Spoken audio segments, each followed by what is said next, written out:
Do you know what the first book that I ever read outside of school was? This is really embarrassing, but when I was 18, I had no clue what I was doing with girls, so I read this. Did it work? Kind of. It was a great story, but I never used any of the shit in it, and I don't recommend it. But what this did inspire me to do is to actually start talking to girls, right? And building up my confidence. And once I started to do this, I started dating a pretty amazing girl. And while I didn't implement what was in this book, it did show me the power of them. And so I tried to read other books too, right? I tried to read a bunch of different books on social skills. Eventually I got to Bigger, Leaner, Stronger. It's basically a book that teaches you how to work out and build muscle. And that book just changed everything for me, right? Because the author gave me so many great steps, like step by step. He showed me what to do. He gave me the exact workout plan, the exact way to diet, everything. So it was really easy to change my life with that. But then I read other books too, like the 48 Laws of Power. I can't tell you a single thing that was in there. Not one thing, because this book didn't give me direct action steps. I didn't remember anything that was in it. And this is like, let me show you this, bro. This is a thick book too, man. This took me probably a few months to read. And I felt like that time was wasted because I can't even remember anything that was in that. And you probably felt this way too after reading a few books and you're looking back on them and you're realizing, what did I actually learn that was in that?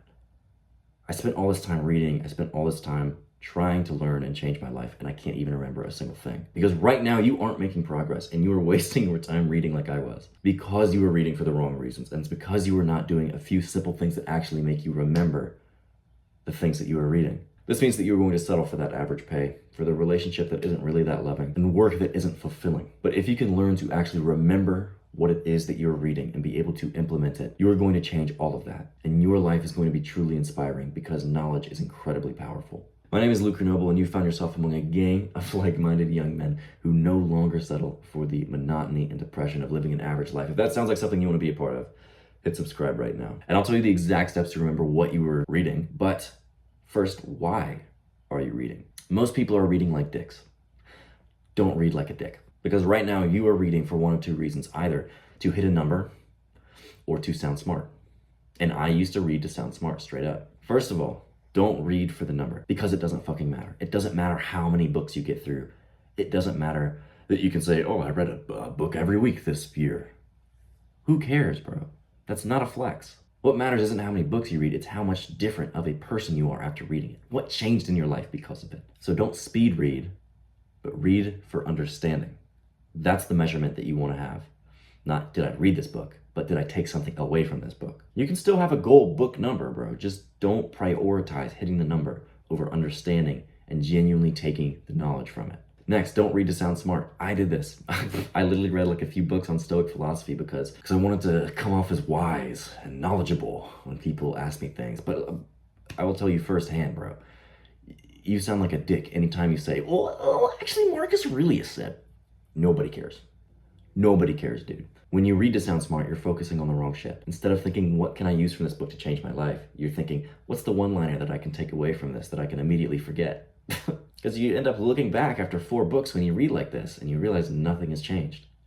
You're the same guy. Read instead to change your life and the knowledge will speak for itself. Now, instead of focusing on the witty one-liner, you can focus on the big concepts and practically implementing them. So why we actually want to read is to use what we read in our actual real human life. Now I'm going to get into the nitty-gritty of what you actually do to remember this shit. So the biggest tip I have, because you are reading to use the knowledge in your life, find ways to use what you just learned.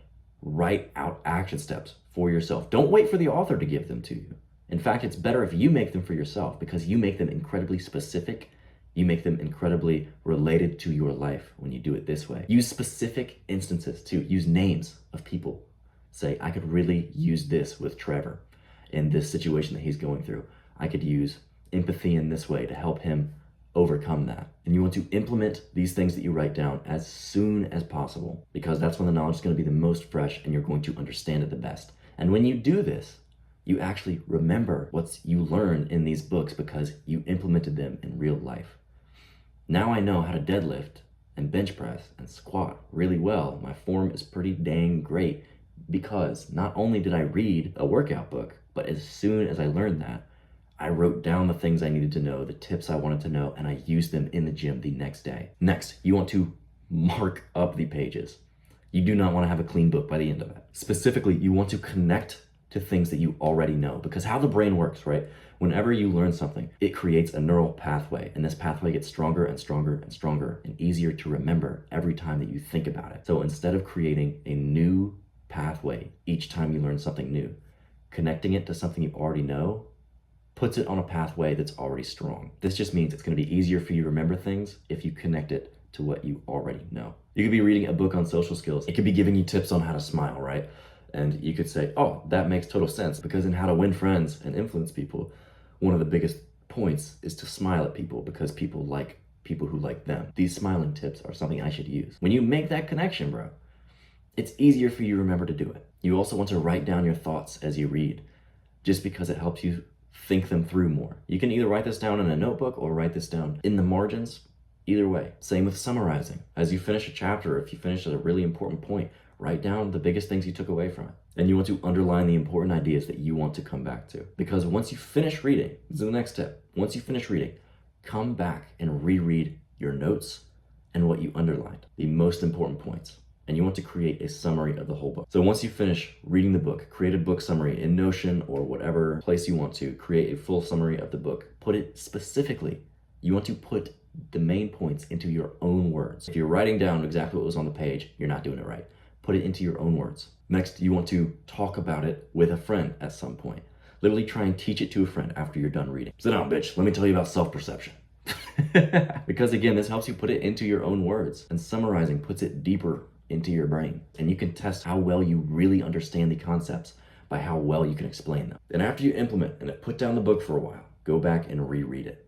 Because it's better to reread life-changing books than to read new mediocre books. Because there's always shit that you missed or couldn't quite understand yet because you hadn't started implementing everything else. And you'll have a more thorough understanding after coming back to it again, after implementing it, after thinking and stewing on these ideas. And then you could go even deeper with that book.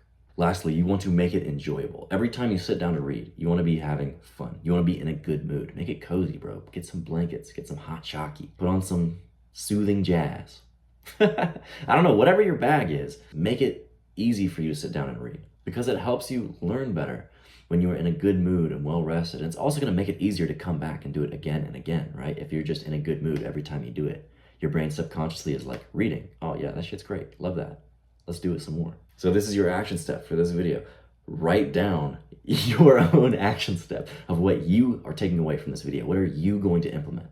Because this is exactly what you need to do when you are reading. Once you get into the habit of reading to make change in your life rather than just reading to feel productive and do nothing about it, this is when your growth is actually going to skyrocket. Leave a like and a comment on this video right now so that you can come back to it and keep implementing these tips.